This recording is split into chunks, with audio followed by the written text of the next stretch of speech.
What's up, everybody? Mike Walsh here. So today I've got a bit of a follow-up video to the one I put out yesterday where I discussed whether MMA Shay or I would win in an MMA fight. And in that video, I showed training footage of mine, I showed fight footage of mine from, back when I was fighting, which was about 12, 13 years ago. And I discussed a little bit of my present situation in my training. And part of the video was me saying, look, Shay is younger than I am. I am 34, Shay is like 26 or 27, and basically I wouldn't want to, at present, do an entire fight camp. I'm not calling Shay out, I made this clear in the video. He and I will never fight. I don't even train with contact to the head anymore. If I compete ever again, it will be in gi jiu-jitsu, and that's it, basically. But I said that I wouldn't want to do a full fight camp right now. At this age, at 34, I'm not 100% sure I could get through it without getting injured. And, if we were to hypothetically fight, that would be an advantage to Shay because he's kind of still right in the good years, right? He's in his mid approaching late 20s. And I said that, and I've talked about similar things over the course of my channel's history. I've said many times that I'm 34, that, I don't feel quite as good as I used to when I was in my early 20s or late teens. And, as you know, if you're a longtime viewer of mine, I frequently talk about people's primes and when people age out of their primes. And yes, my own experience is tracking with what I have kind of known to be true since I was younger. I've been watching the sport since 2025 or 2005 or so. And I didn't pull this number out of my ass. When I say that 33 tends to be when people decline, that's not me having turned 33 and being ooh, I don't feel quite as good as I did a year or two ago. This must just be when people are out of their prime. No, that number 33, I've been aware of since I was 20, because that was just kind of known to be in this sport about when people start falling off, and it varies. And I've done videos talking about what different things I look for when determining if someone is past their prime, because it's not merely their age, it's their history of injuries, it's how many fights they've had, it's how brutal those fights have been, it's whether they've had an entire competition career in a different sport before they even did MMA, it's if they famously train at a brutal gym that does lots of hard sparring. All that kind of stuff adds up, and you kind of guesstimate if they're in their prime or not. And generally, it's kind of that 33, maybe 34 is when you can really start expecting people to decline more often than not.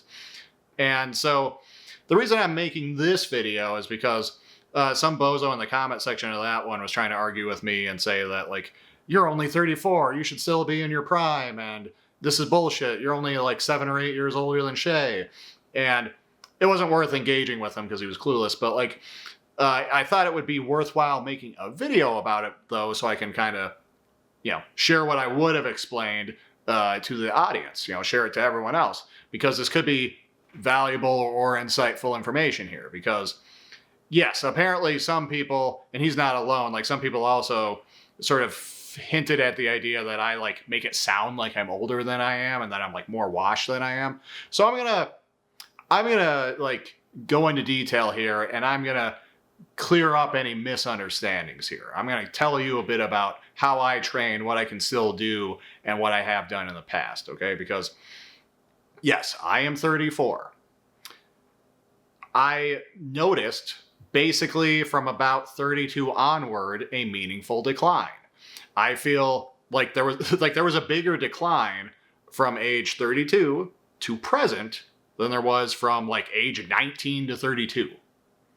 Okay? Because even there's a slight decline, because when you're in your late teens and early 20s, you really can just do whatever the fuck and be fine and recover and do some very silly shit and, be getting bad sleep and just be doing all kinds of silly nonsense and recover pretty easily. And even that's not quite true in my experience when you're 30, 31. But overall, you're pretty fucking close physically in your very early 30s versus your early 20s and teens, okay? It's pretty comparable. And that's why people's primes tend to be sort of the 29 to 32-ish range. Like that tends to be the best years for fighters because it's the Venn diagram of it's the middle portion of the Venn diagram between like knowing all of the skills you need and having the experience you need and still being more or less physically at your peak. And in some ways, you might be physically better. So not each attribute diminishes at the same point in your life, right? And you see that in different sports, different physical sports. You see people peak at, younger or older ages. So sports that involve more speed, more like explosiveness, more power, they tend to peak a little earlier. People tend to peak in their 20s in those kinds of sports. Strength sports like powerlifting, people peak later. They often peak in their 30s, even their 40s. Hell, some people even make it to like their 50s and are still setting PRs and like breaking records and stuff. That's not the most common, but yeah, that later age, as opposed to something like Olympic weightlifting, which tends to be a little younger, strength is an attribute that can keep developing with time. And more longer endurance stuff, all the more so. Like people can be running marathons as old men, not necessarily setting records or anything, but they're like, you can keep training at a relatively high level in that attribute, like quite late into life. Later than you can absolute strength, which itself is later than you can like peak power or explosivity. Okay. So that's a thing.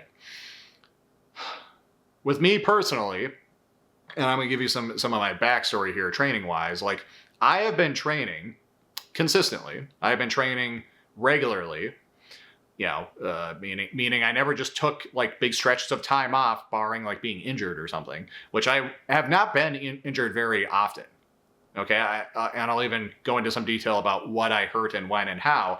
But, I've basically been training consistently for a good 20 years because I was 13 or 14 when I started powerlifting.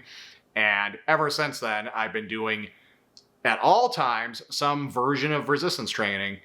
And more often than not, some version of combat sports training, jiu-jitsu, boxing, judo, kickboxing, whatever.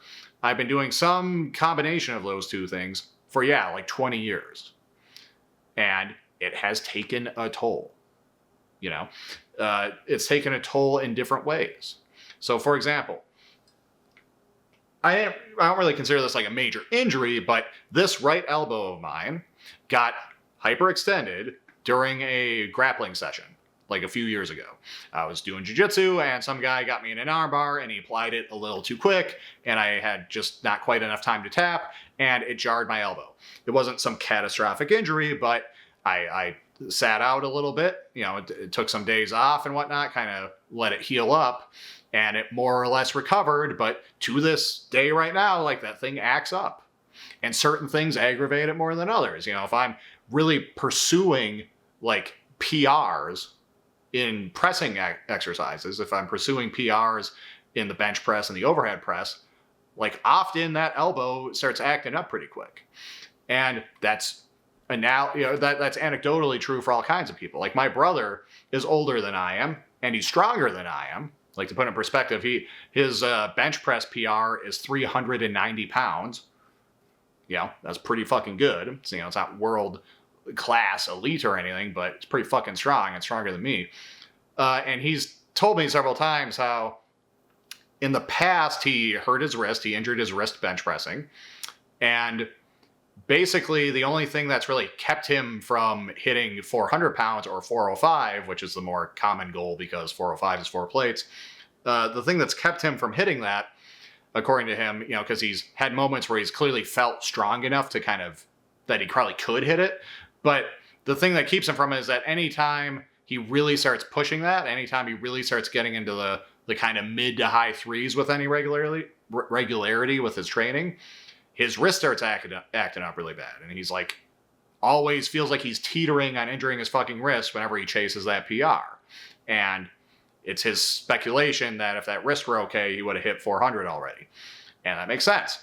And, I'm not chasing no 400-pound bench press at the moment, but like my elbow does a similar thing when I get my pressing numbers back to where they kind of were at my height.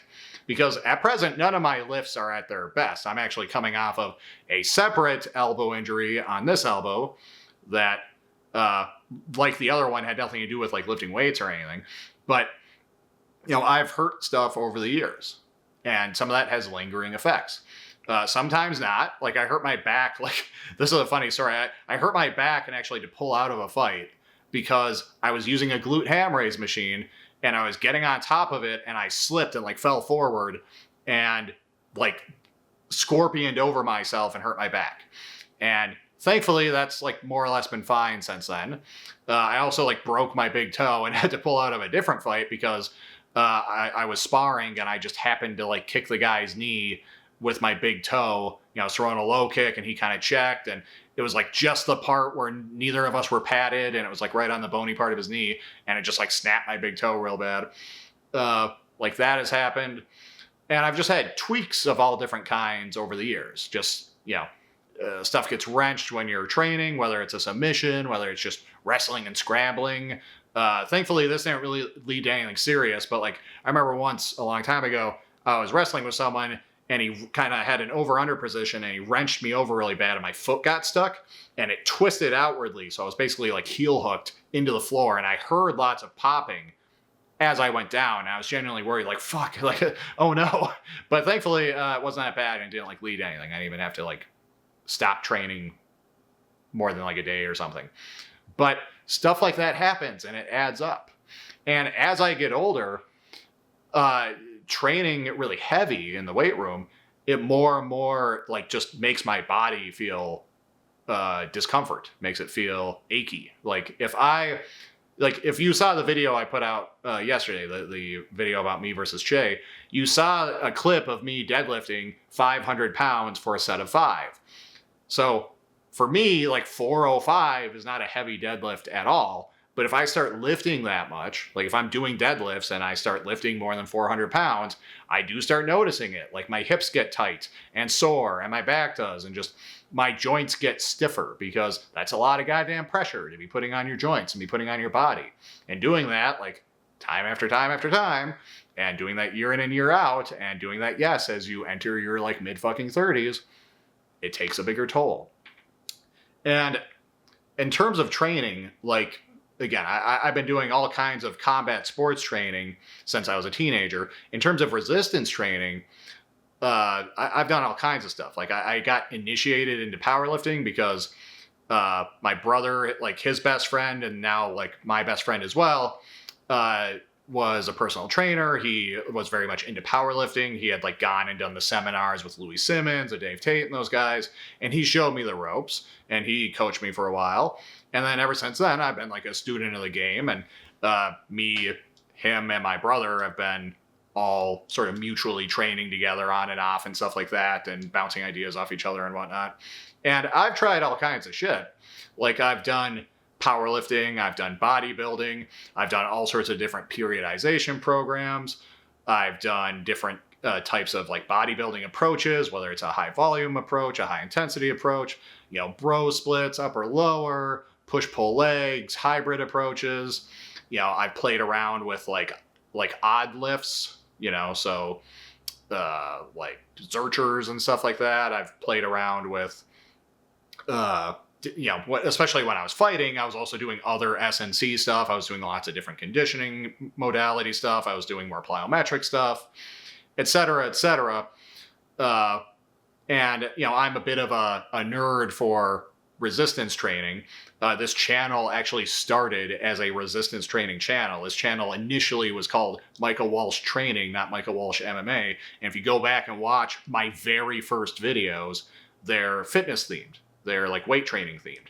And the whole thing got kicked off because there's a pretty prominent fitness YouTuber called The Bioneer. And he and I got into this very lengthy debate in the comment section of one of his videos because he was insisting the bench press was not a quote unquote like functional exercise. And we debated it to no end. And it got to the point where it's like, I'm going to make a goddamn video response to this guy. which I did. And he was very cool about it. He like subscribed to the channel and left some encouraging comments on the video and gave his rebuttal. And then I made a follow-up video. And yeah, so if you go back and watch my initial videos, they're strength training themed. Hold on one moment.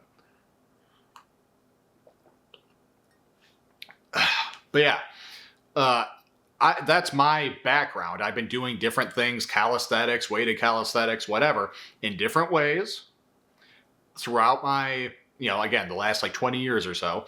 And at different points, I've been like pushing it. At different points, I haven't been. At different points, I'm chasing a PR or something or trying to make meaningful progress. Sometimes I'm more just maintaining. At present, I'm more maintaining, and I'm kind of shifting towards more like high rep stuff because it's just easier on the body. Basically at this point, like if I get into anything that's like appropriately weighted for me to do sets of 10 or less reps on any like big compound movement. So sets of 10 or less on the bench press, on the squat, on the deadlift, overhead press, whatever. If I do that stuff these days, like, yeah, I feel it in my body in a way that I didn't when I was like 20. And what I mean by that is not only do I get like just kind of stiffness and joint stuff like I described, but I also just don't recover as well. I'm more likely to have DOMS, the delayed onset muscle soreness, that sore feeling in your muscles you get after a hard workout or after a workout that you aren't used to. Like, I'm more likely to get those. I'm more likely to just feel kind of lethargic and drained and just not feel recovered when I then the next day or 2 days later have to go do jujitsu. I'm more likely to feel my CNS fatigue, my nervous system feel a little more fried. That's all more likely. And I'm more likely to feel tweaked. Like, I'm more likely to do that for a few weeks and then be like, oh, my elbow's acting up. Oh, my shoulder doesn't feel great. Oh, my knee feels a little iffy. And these aren't like injuries, but they are the red flag like indicators that an injury may happen. And at present, like what I'm currently doing is still, I think, more than, not to single out the audience here, but, or say like if this applies to you're like a piece of shit or something, but to be blunt, like I'm still training harder than almost everyone watching this video. I still do 5 sessions a week at a minimum, and that's 3 weight training sessions, that's 2 jiu-jitsu sessions, and again, that's at a minimum. And, I'm still stronger than like almost everyone watching this video. Just yesterday, this is not it. This is my girlfriend's weight. Just yesterday, I was benching 185 and I did a set of 30 with 185. And that's not like the most amazing thing in the world, but your average guy is lucky to bench press 185 once. So I feel okay. But that's not my peak. That's not as strong as I've ever been. And if I tried to get as strong as I'd ever been, I don't think I'd feel good about it physically. And as far as it applies to MMA Shea specifically, and to like a hypothetical fight between me and him where I actually did a fight camp, if you've ever done a fight camp, you know how intense the training is. If you've actually gotten into fight shape and been prepared for a fight, you know how intense the training is. I would have to literally double the workload I'm currently doing. Because that's common. 2-a-days, 5 to 6 days a week for something like 8 to 12 weeks in a fucking row is a common fight camp. And it's not like you're just redlining it the whole time. It's not that there's no periodization involved. But nevertheless, that is an incredible output. And it would be something like double what I'm currently doing. Because, again, I have a solid 5 sessions a week, but they're not like mind-blowingly intense. They're intense for a normal person, but they're not as intense as I've ever done. Far from it.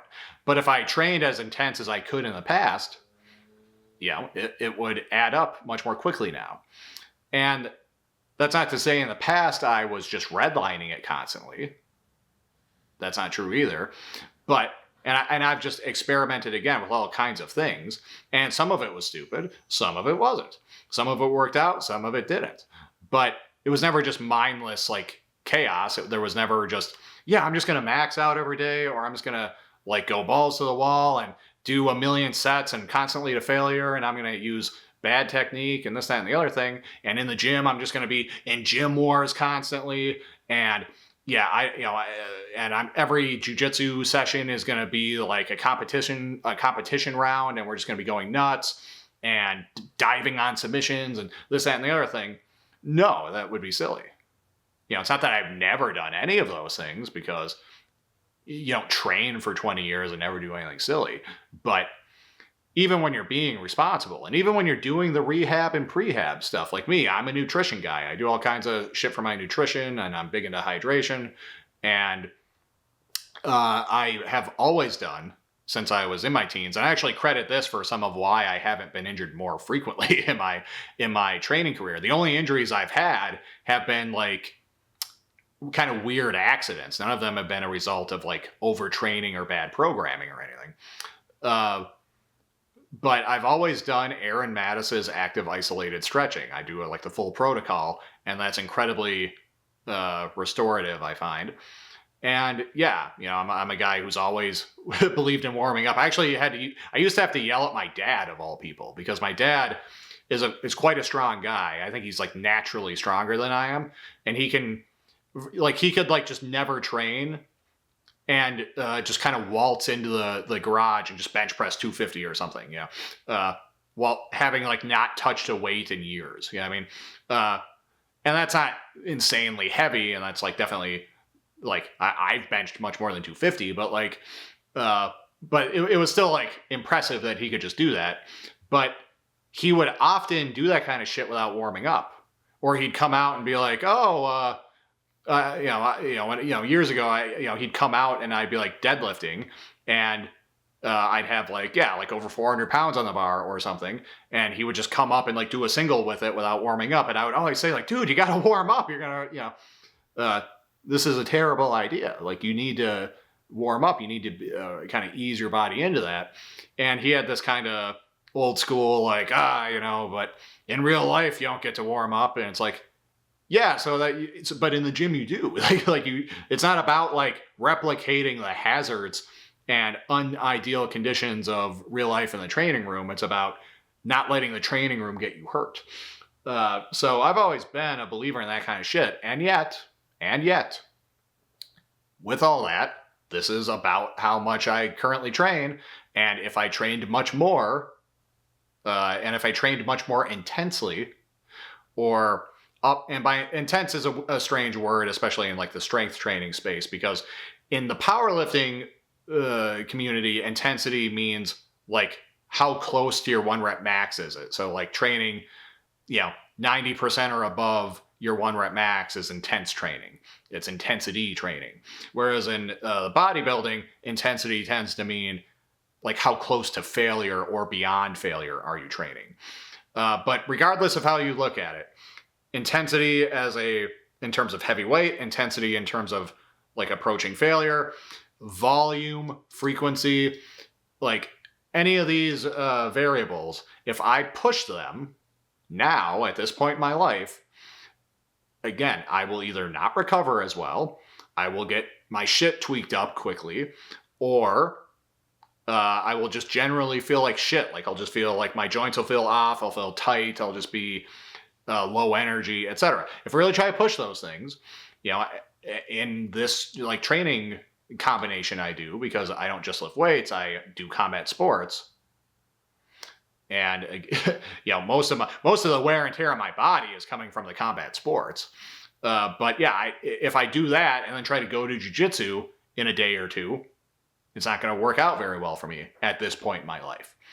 Again, I can still train harder than most people do. I can still do things most people can't do in terms of the weight room.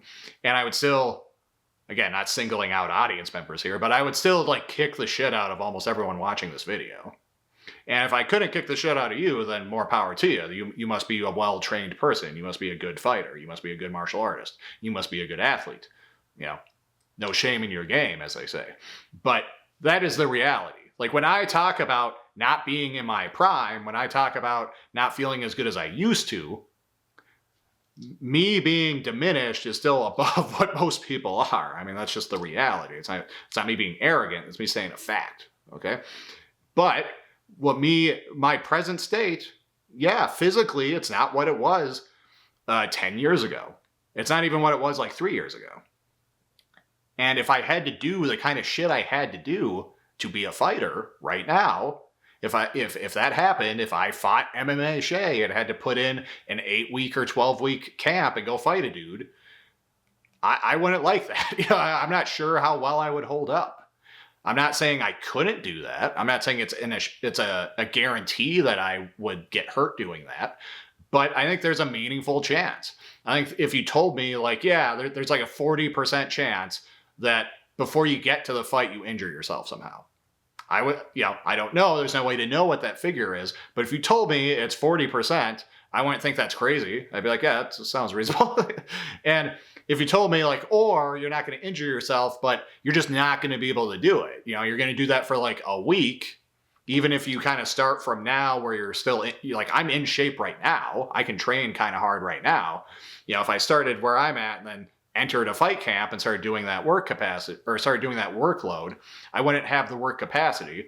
And I could see myself doing that for like a week or two and just not being able to recover well enough and then not hitting all the workouts for the next 6 weeks or 10 weeks or however long the fight camp is and showing up not in fight shape. Whereas MMA Shea, at his age, could still get injured, don't get me wrong, could still overtrain if he did things stupidly, but he much more reliably could do a fight camp and show up uninjured and in shape, in fighting shape. Again, I'm in shape right now. I can do shit you guys can't do, no offense.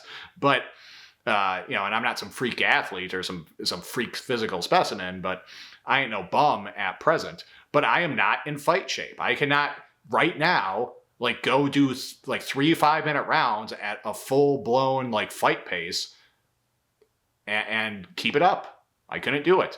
And the work it would take to get me to that point, there's a good chance it would injure me or that it would burn me out. Okay? And that is just a function of getting older and a function of having this kind of wear and tear that comes with training for 20 fucking years. So, if you don't train, if you've never competed, if you've never fought, or if you are just meaningfully younger than me, no offense, but you just don't know what you're talking about, okay? And this isn't to say that it's going to be the same for everybody. For some people, it might be a little later, right? It might be 35, it might be 36, it might be 37 maybe, if you're lucky. But something like this is when this is going to happen. I've trained with a lot of people who are older than I am, and this is what is the same story with those guys. Hell, I was even listening to, what's his name? Cliff Bleszinski, I think his name is, the guy who made Gears of War, the video game. I saw a podcast with him, and he talked about the sort of the lifestyle it was doing the big E3 events and how, you'd have all this work to do for the presentation and then you'd have the big event and, you're going off of no sleep and energy drinks and coffee and shit like that.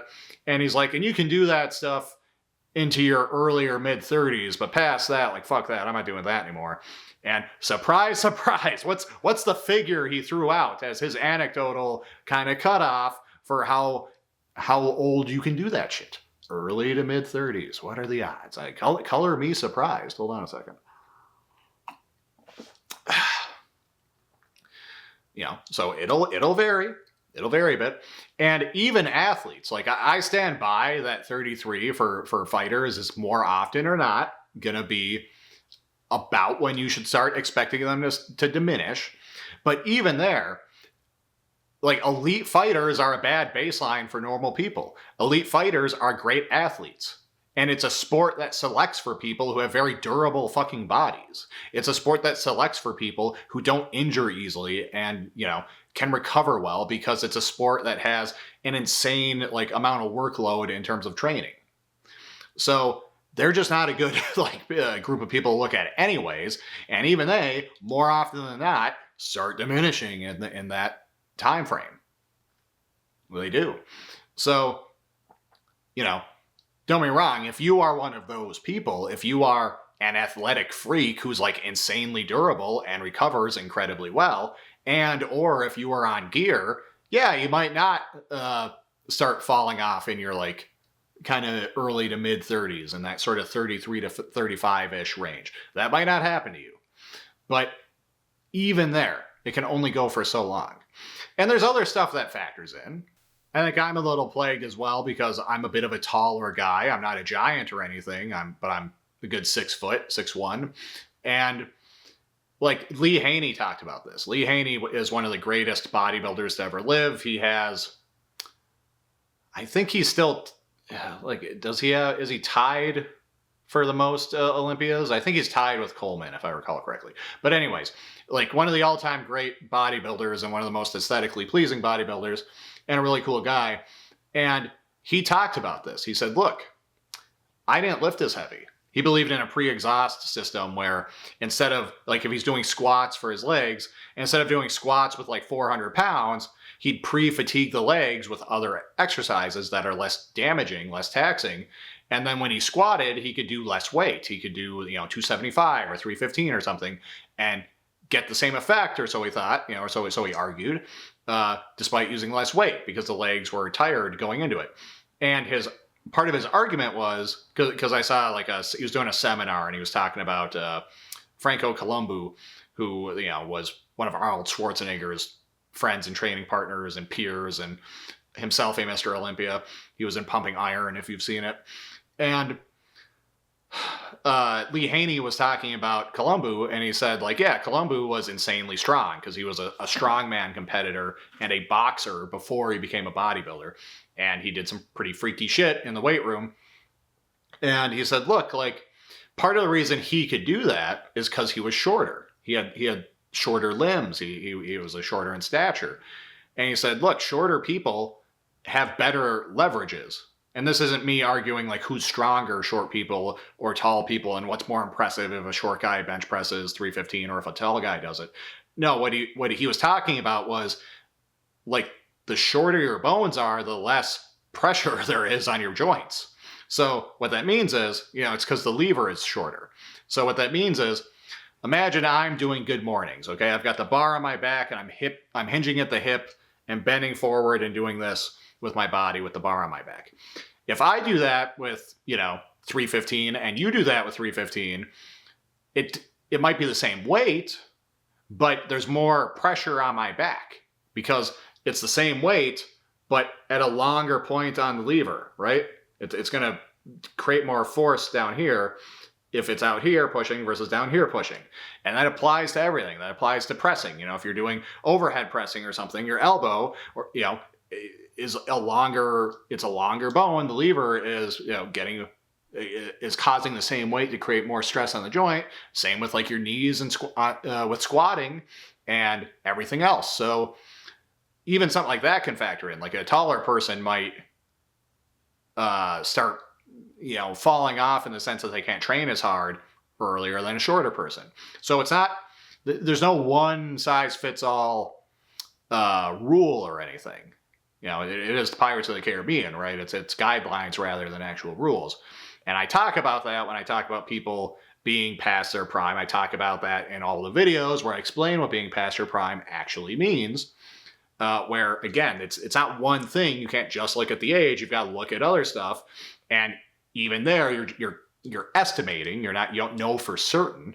Sometimes it's clear someone's washed, but exactly where that starts occurring isn't. You can't know 100%. You can guess, and it gets debatable when you try to say was Volkanovski still in his prime when he fought Islam? Was he still in his prime in the rematch? Was he still in his prime in the Ilya fight? Right? Is he still in his prime now? Almost no one would say he's still in his prime now. But where did the decline start? It's debatable, but there's things to look at, and yes, age is one of them, and yes, that sort of 33 onward is it's all it's all on the table at that point. And some people decline even before then, because they've had so many fights or they've trained in stupid ways or they've had a bunch of injuries. There's people who age out before then, but typically 33 onward, it could start at any time. Okay, that's how that works. And yes, when I talk about myself, when I talk about my my age and how I can't train as hard as I used to, and how, yes, if I had an MMA fight with a like 26 or 27-year-old MMA Shay, and how, like, if I talk about that and if that were to happen, how I would like dislike having to do an entire fight camp, and how that would be a kind of an advantage for him because he'd be more likely to complete a fight camp and not hurt himself, and like feel kind of fresh by the end of it, and feel, excuse me, be able to put in all the necessary training sessions such that he actually got into fight shape. Yeah, it's a real thing. Okay? And that isn't to say I don't still train. That isn't to say I still don't train hard. It's not to say I'm not still strong. I'm not still stronger than most of you people. No offense. Or that I'm not still like in good enough shape and good enough fight shape to fuck up most people, because I am, but I'm not where I used to be. That's how that works. So hopefully that clears it up for everybody. Hopefully that made sense. Hopefully, if you're younger or if you don't train or whatever, you gain some insight from this video. And hopefully, I don't keep getting silly comments. I know I will, but hopefully it kind of rings true this time. So I believe that's all I have on that. I wanted to make this video. It's become longer than I expected it to be, but hopefully it was helpful. Hopefully it made sense. Let me know what you think down below. Like if you have not, subscribe if you have not. Check out my other YouTube channel if you have not. It is called Michael Walsh Nerd Stuff. On that channel, I talk about nerd stuff. I talk about comic books, video games, anime, sci-fi, all that kind of stuff. If you're interested in that, go check it out. If not, no worries, stick around here. But in any case, take care.